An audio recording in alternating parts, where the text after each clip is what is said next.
Well, welcome back to Soda City Live. Today is Be Well Wednesday, and today we are talking about the correlation between the heart and the mind. Are all hearts and minds clear? Well, joining me today, as always, is our favorite fitness guru, James Patrick, and returning guest and owner of Everyday Psychology, Dr. Shari Day. Thank you both for joining me today. Thank you for having us. So there's two amazing things happening this month. One of them is American Heart Month, so it's the perfect way to draw it all in together, right? Yeah. So let's talk about the correlation between the heart and mind.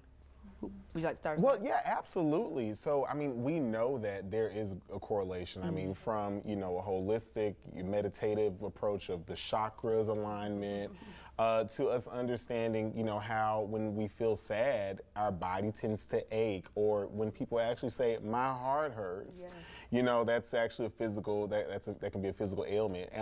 What we know is that African Americans are 30% more likely to have heart disease or die from heart disease.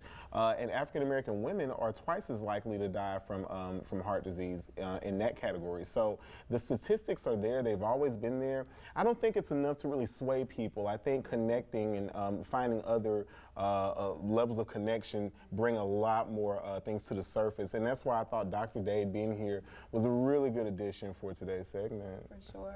And I often say, every cell in your body listens to your brain, right? So every part of our body is going to listen to what our brain is telling it to do.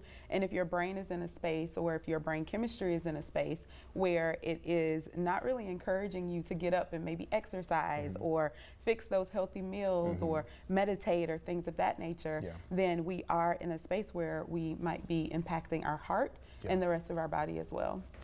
And when I first saw that we would be talking about the correlation between heart and mind, I think about so many people. I mean, it's still February, Valentine's Day might be weeks gone, but people, I've heard of people like dying of a broken heart, and we don't think about how real it is. When you're watching cartoons and you see the heart pulling on the brain or the brain tugging at the heart, it's coming from a real place.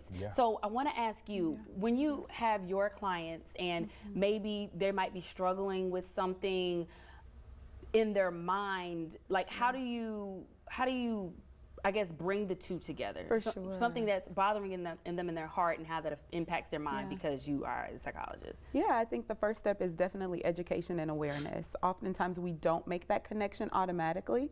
And so talking about the way that our bodies do respond to our emotions, do respond to how we're feeling day to day, and really giving some real world examples for people to understand that is really a good way for them to start to make that connection and to start to say, well, you're right, I haven't been eating well because I feel down, my mood is down, or when I'm anxious, my heart beats really fast, right? And so it's important to make those connections through that educational piece, and then help people to realize that just like your body controls, or your mind controls your body, you can also control your body. So when you are feeling anxious, if you take the time to breathe or relax, it can have those positive impacts on your health and on your body as well. And I was actually going to ask that question, what are some ways that you can exercise your mind and your heart together? Absolutely. Well, I mean, we can both come from different perspectives, different modalities of wellness. But in terms of movement, I mean, when we talk about movement, how good is it to just go outside and literally walk for 5 to 10 minutes? I mean, starting from there.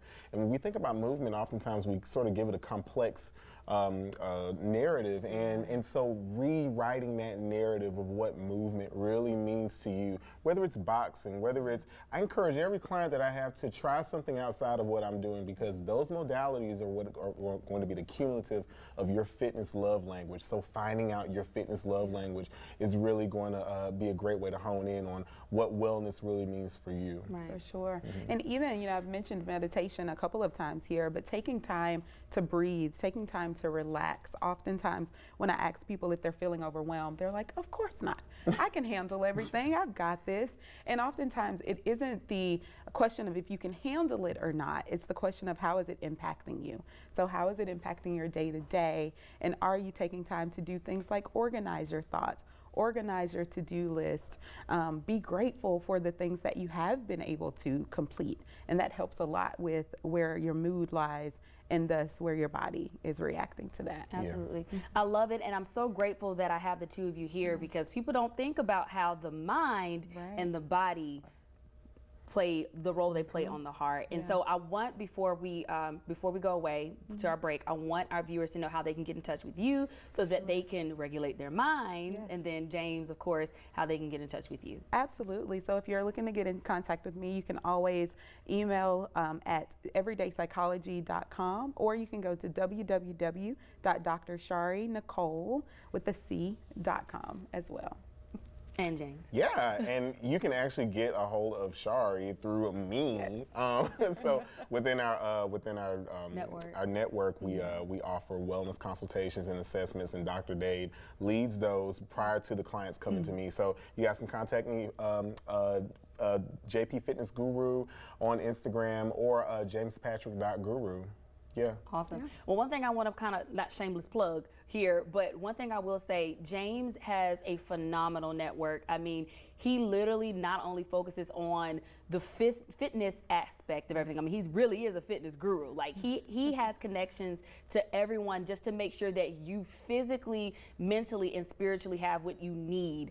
And I think that's an area that a lot more fitness places can kind of dig into. But James and Dr. Shari, thank you so much for joining me today. We'll have all these details on our website, wistv.com/SodaCityLive. Stick with us. Much more Soda City Live coming up after the break.